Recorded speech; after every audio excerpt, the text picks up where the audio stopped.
And welcome back, everybody. Welcome back to the Mind Blossom. I was up late last night. I think I went to sleep at 4:30 in the morning. I was up working on a new painting. It was Friday last night. And sometimes I get into these moods where I can't let a spare second go by without working on my artwork. It's obsessive. It's an obsession. Sometimes it gets to be an obsession. That's great. And it feels really good to burn the midnight oil on a creative project. I learn, though, as I grow, because I've been obsessed before with my artwork. And here's what happens it sometimes results in burnout. You know? Obsession results in burnout. I may be so focused on a goal, which could be, for me right now, it's pretty much making artwork every day.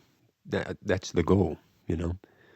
It's simple, but even that is enough to drive me mad.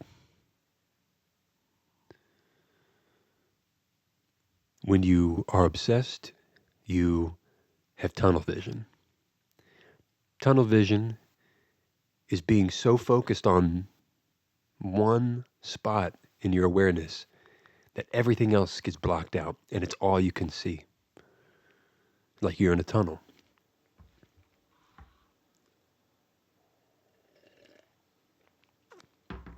So we talk about obsession and tunnel vision and staying up till 4 a.m., not sleeping, and what in the world? Why even do this? Well, sometimes you just can't help it. The creative spirit, it beckons you to uh, to get moving and get shaken. Sometimes you just feel like you don't really have a choice, and it feels good to surrender to that energy. It feels good to feel the spirit move through you and then act accordingly. When you have the spirit moving through you, that's inspiration. Inspiration, in spirit, you are inspirited. You have the spirit in you, it's moving in you. Sometimes I also kind of think about it like the Kundalini force in your body is being your energy centers in your spinal cord. That Kundalini is opening up and you're letting the energy come up through your spine, your nervous system, your chakra system. There's a bunch of chakras, not just seven, but I digress from that. What I'm saying is, when you have the spirit moving through you, you gotta move. You gotta do something. You can't just lay in bed, but you also need to control it somehow. You gotta live with it because you can't always make art, right? When you're at work, it's kind of hard to make art, and work is necessary. Yeah, 9 to 5. Nothing. I don't think having a 9 to 5 really is a good thing. Can be a good thing for an artist. It can put that pressure on you that you need to make diamonds. They say pressure makes diamonds, right? And that's cliche, I know, but uh, it bears truth. It resonates with truth. Having a 9 to 5 will make you resentful, maybe. I don't know. Maybe you love your 9 to 5. But for me, sometimes I resent mine, even though it is my only real source of income at this point in time. Sad to say. I'm going to use better language to manifest better things, but if I'm being realistic in this moment, I know my biggest paycheck is going to come from my job, and it comes every 2 weeks. So, and it is what it is, and I'm grateful to have it. And I actually do really meaningful work. I'm a case manager for refugees and their families, right? So, when I was listening to Ram Dass, the teacher Ram Dass, he quoted something that Gandhi said. And Gandhi said, before you act, think about how your next action will affect the poorest person you have ever met. Before you do anything, consider if what kind of impact, if any impact at all, it will have on the poorest person you've ever met. And what he's saying is that's a way to gauge if whether or not what you're doing has meaning. So does me making this artwork right now have any impact on the poorest person that I've ever met? Probably not. Probably not really. The poorest person I've ever met is some refugee who came to America who doesn't know how to speak English and has no money and is homeless. That's the worst. That's the worst place to be because the language barrier is such a monumental thing. The language barrier is such a monumental thing. If you're in a country where you pretty much don't know anybody, and you don't speak the language and you don't have money or any connections, that's bad. That can kind of be seen as a slow, drawn out death sentence. However, I do notice that these people and their families, a lot of them get it together. And they are able to, with help, of course, why not? With some help from case managers and nonprofits. I work for a nonprofit. They get up on their feet a little bit to the point where they can survive and maybe even thrive, But this painting doesn't affect the poorest person I've ever met. And it's all good because I'm just doing it for me. It's not, I get what Gandhi's saying. And I think that principle actually guides me.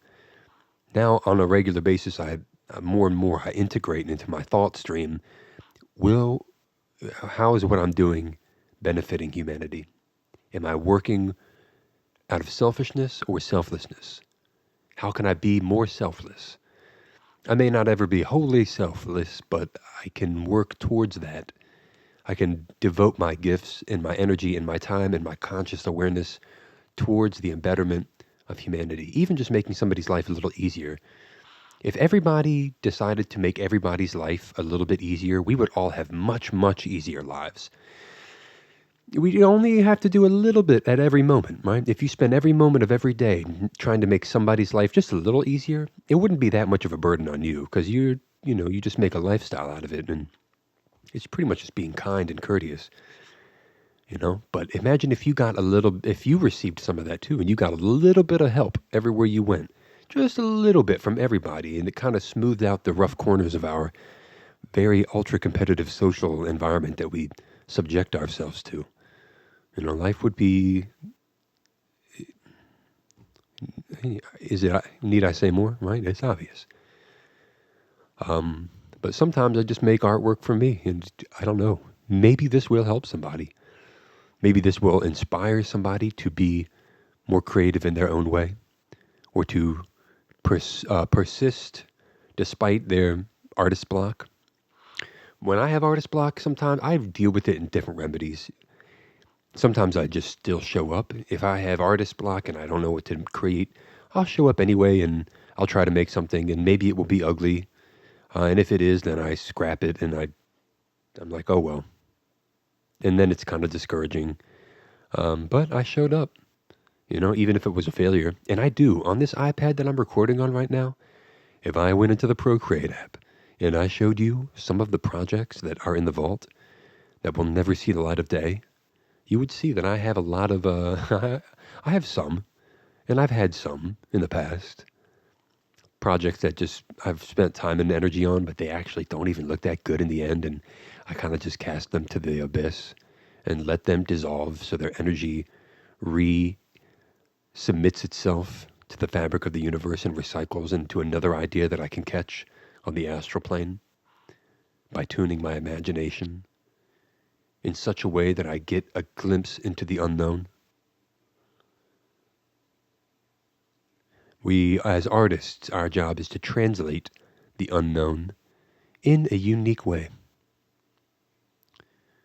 to bring a new perspective from the from the collective unconscious into the collective consciousness. So all of us artists, we're all just little bit by little bit integrating little bites of awareness from the great sea of darkness, and we're adding it to the collective mind. Some people go a dark way with their artwork. They explore dark light. They this art, you could call it that. They want to see if they can make monsters appear beautiful. Can you make beauty out of monstrousness? Can you make beauty out of an abomination? The things we traditionally consider to be abominations, can you flip that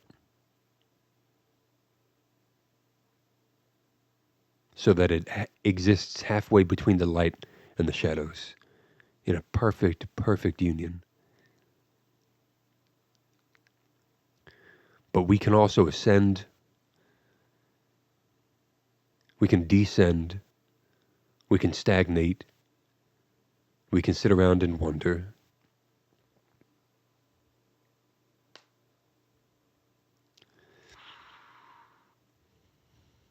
The last video, I tried to discuss idol worship, idolatry, but I stopped because I realized that I didn't really know how to define what an idol is.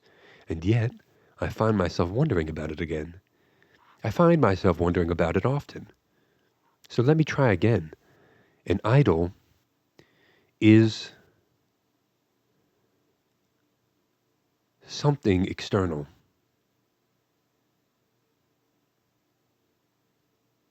It's something I pursue, that I give my energy to, and I give my conscious awareness to.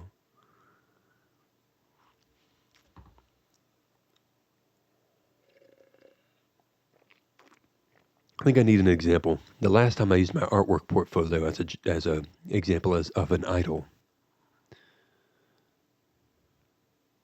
Well, I'm not even going to actually get down that road. I already talked about that. Basically, when we focus on something so much and for so long, we kind of forget to look around and appreciate that the real happiness in life is in the actual living moment. And you can't store it in an object like a Horcrux, like Voldemort's soul. It doesn't lead to any type of enhanced happiness.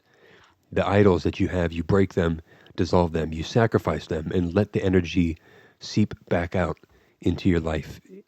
When you take that Horcrux, the idol that you've trapped your energy in, mentally dissolve it or allow it to break, because it doesn't naturally stay in one piece forever. You are maintaining it through your conscious awareness. And the moment you begin to release your conscious awareness, the beam of your consciousness away from your idol will begin to dissolve. Its form requires your conscious attention to maintain itself. So if you remove that, it will begin to break down. And suddenly it will be completely gone. And all the energy that was trapped inside of it will be free to you now to reuse in any way you want. And you can just let it flood back into your heart center.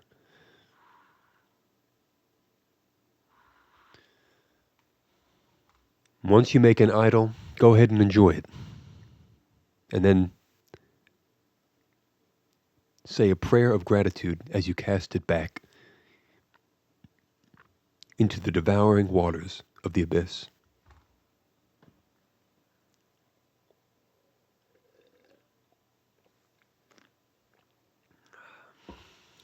Emptiness is the great savior.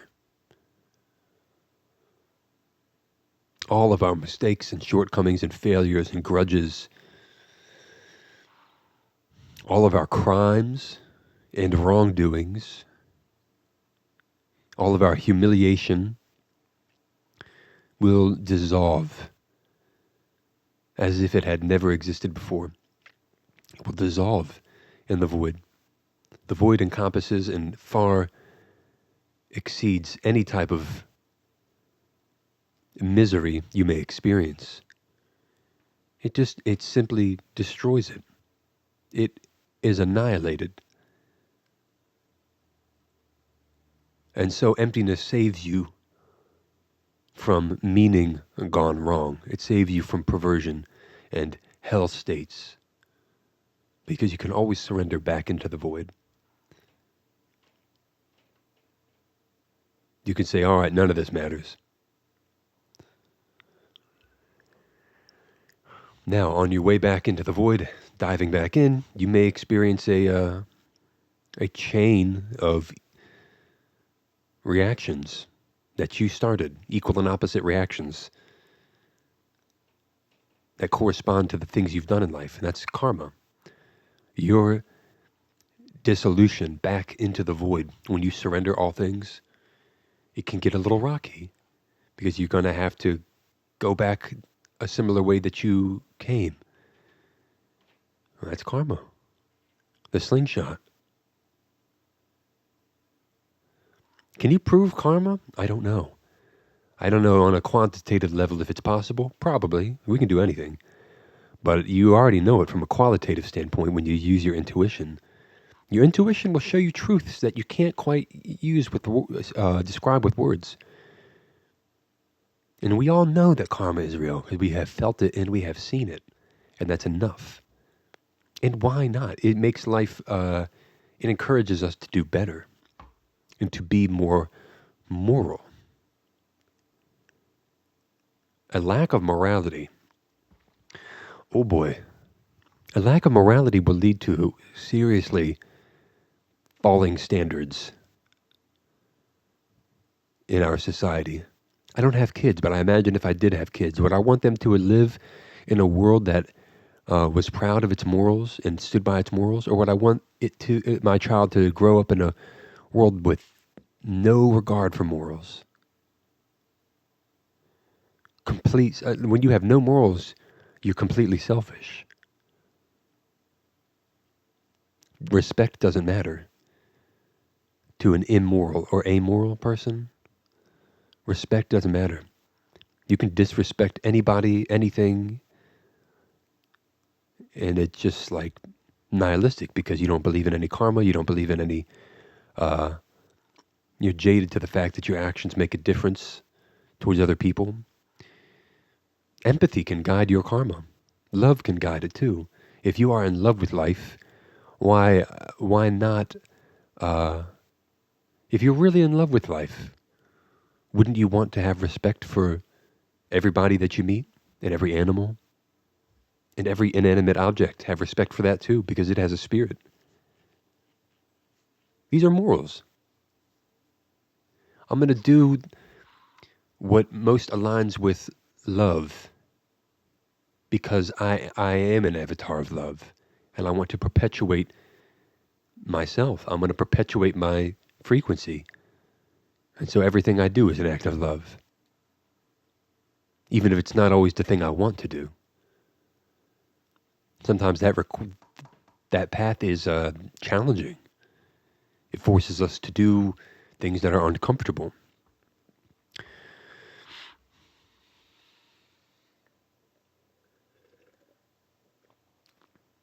So morals also require discipline, right? I don't want to grow into a world where morals are not taken seriously.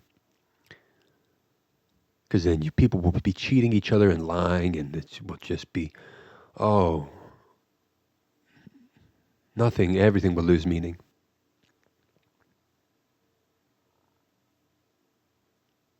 All right, so it's this all.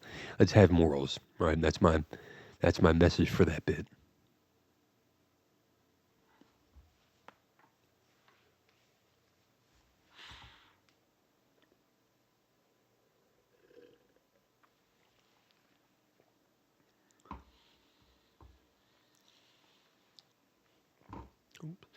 This year, I'm seeing a theme with my artwork. I'm noticing a lot of bat ears.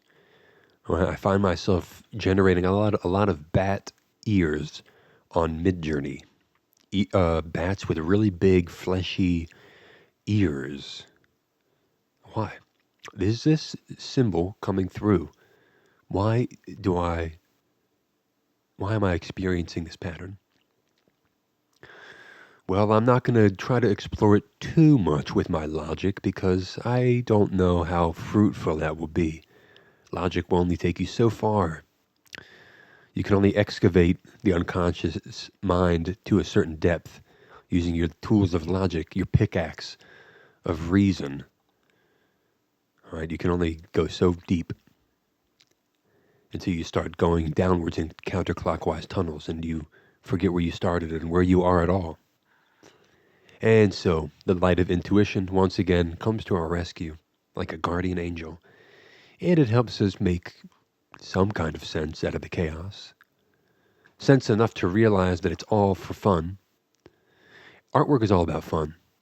I see a ton of, I listen to a lot of videos on YouTube about how can you succeed as an artist. And I'll be honest, I haven't found really that many gems.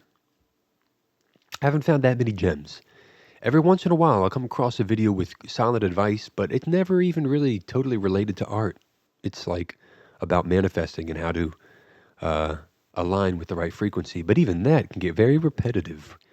More and more, our collective consciousness is aware that we need to consistently vibrate highly in a high way if we want to manifest good things in our lives and just be in love with life. Okay, that makes sense.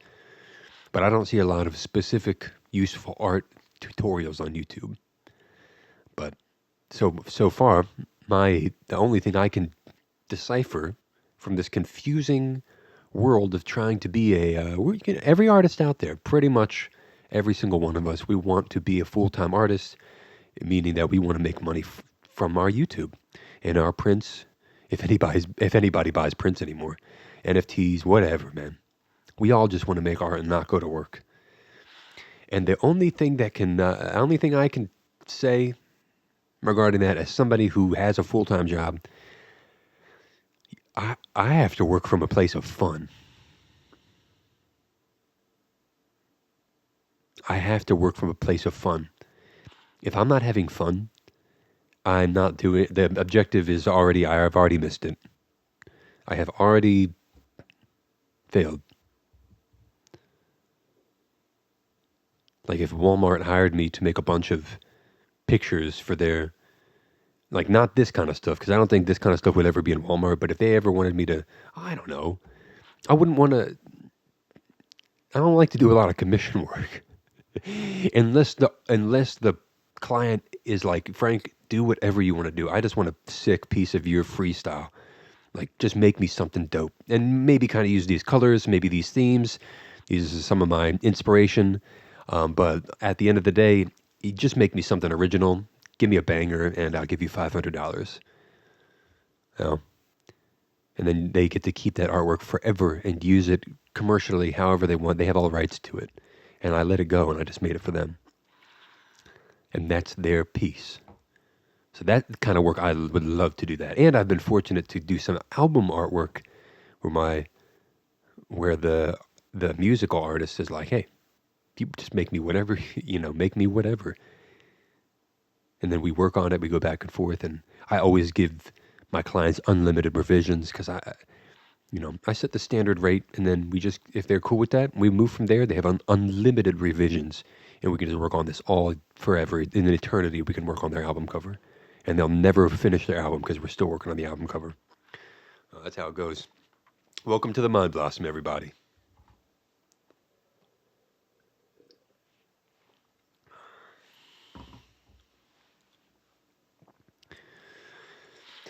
This one is a shorter video, and in part because once again, I should have mentioned this in the beginning of the video, but here we are nearly at the end. I did not record the whole thing. There's a little detail at the end, a couple little details that I did not record. It's either because I ran out of space on my iPad, which happens every single day, or I just forgot to record, or I was recording, and then as I was recording, the iPad ran out of space, and when that happens, the recording fails, and none of it gets recorded, not even a little bit, not even a second. So I could have just recorded a whole half an hour of details, and I run out of space on my iPad, apparently, and the whole recording shuts off. That happens. And went back when I bought this iPad several years ago, I bought the one with less storage and not the one with more storage, and that was a grave mistake. That I should have just invested the extra hundo into a more a bigger brained iPad. You know what I mean? If I had known how much like horsepower this process was going to take. And you're saying to yourself, Frank, why don't you just airdrop it onto your Mac so you could just get the stuff off of your iPad? Well, it's not. I do that, and I don't have a Mac. I have a PC, and I love the PC, and it's beautiful. But getting stuff from my iPad to the PC always seems to be clunky, and I don't like to do clunky things, but I have to. So sometimes I end up with a backup. That there's traffic, heavy traffic between the iPad and the PC. I've got these huge gigabyte videos that I got to transfer, and there's just no easy way to do it. So, we're just a traveling circus over here. The wheels of the bus are always falling off, and we're always putting them back on. It's a constant falling apart, and a constant trying to make opportunity out of that chaos, putting the wheels back on.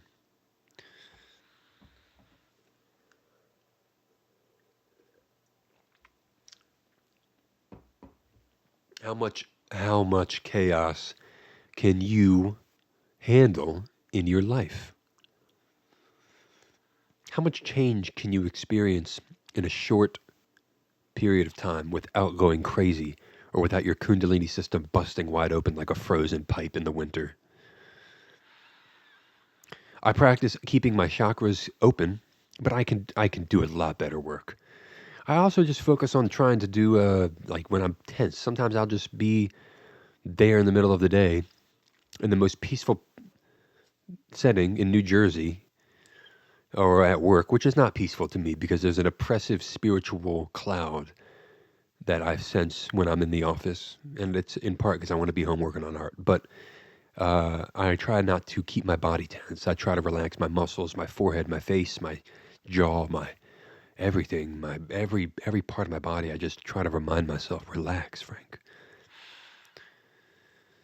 Relax your muscles and every part of you, and let the blessings flow inwards, and then give them back outwards. Receive all blessings, and then bestow upon the world all those same blessings.